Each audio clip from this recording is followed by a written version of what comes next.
ஒரு வாத்தியார் இருந்தார். அவர் மதியம் சாப்பிட்ட பிறகு சிறிது நேரம் தூங்குவது வழக்கம்.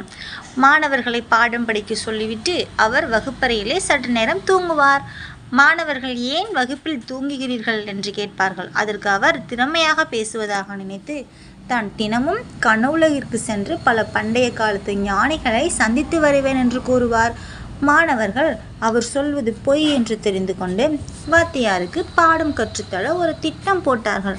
ஒரு நாள் வாத்தியார் வகுப்புக்குள் நுழையும் நேரம் அனைத்து மாணவர்களும் தூங்குவது போல் நடித்தார்கள்.